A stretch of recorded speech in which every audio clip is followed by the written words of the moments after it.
I watched that 200-meter final replay a few times just to actually see the gap for myself, because I needed to make sure what I saw live was actually real. Melissa Jefferson-Wooden doesn't just win that race at USA Championships, she demolishes the field, matches her own personal best, 21.69, and by the time white matters, nobody else is within half a second of her. Half a second. In a sprint. That's not a close race. That's a different category entirely. And I think it's time we actually talk about what's happening here in real time. Because here's my honest take. This isn't just a good season anymore. This is a woman actively rewriting what's possible in American women's sprinting. And it's happening right in front of us. You want the proof? Here it is. She's the first American woman in history to ever double the 100 and 200 at a World Championships. First one. Ever. That's not hype talk.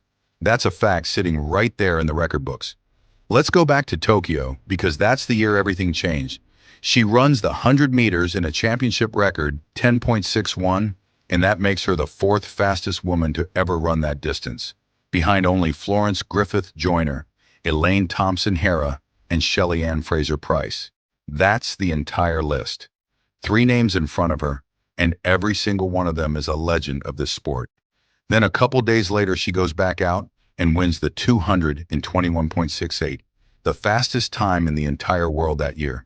Then she turns around and helps bring home a relay gold on top of that, completing a full sprint triple at one World Championships, and she beats Sha'Carri Richardson along the way, who finishes 5th in that same 100-meter final. And I'm going to say this plainly because I think it needs to be said.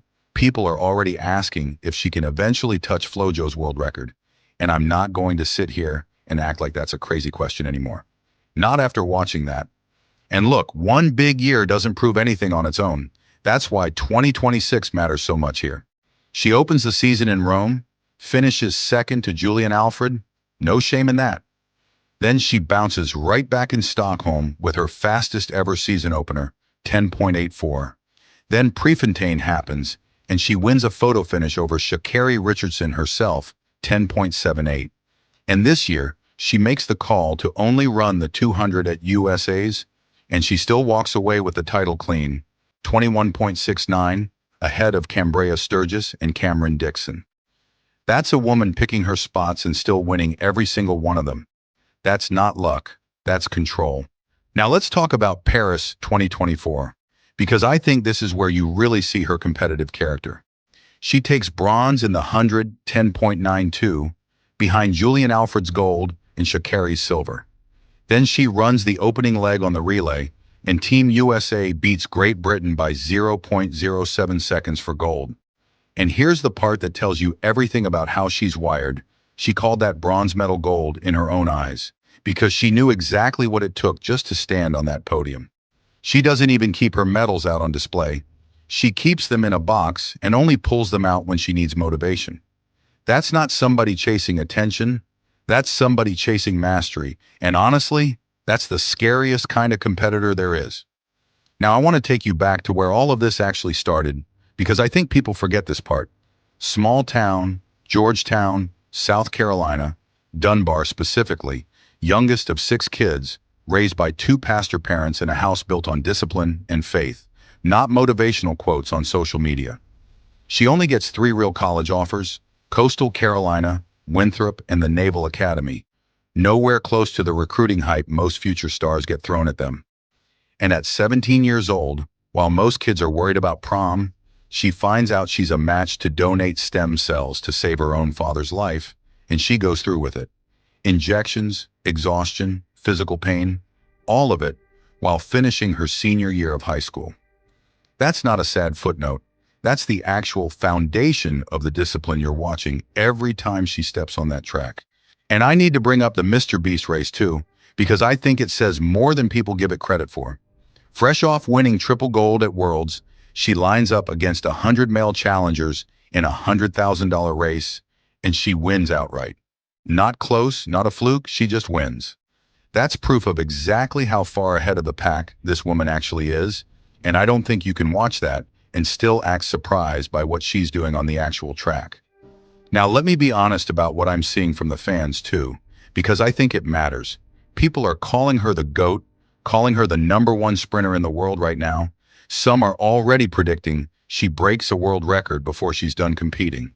And I understand that energy. I feel it too watching these performances. But I also want to be straight with you. There's a little bit of skepticism out there too. Some people bringing up American sprinting's doping history, hoping she's clean, and I'm not going to pretend that conversation doesn't exist. Given everything this sport has been through, I think that's a fair thing for fans to bring up. And I don't think acknowledging it takes anything away from what she's built. On the personal side, she married Roland Wooden, the second back in March of 2025.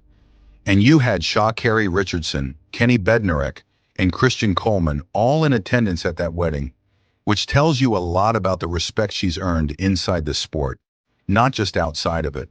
And even with all this success stacking up, she's not out here flaunting it.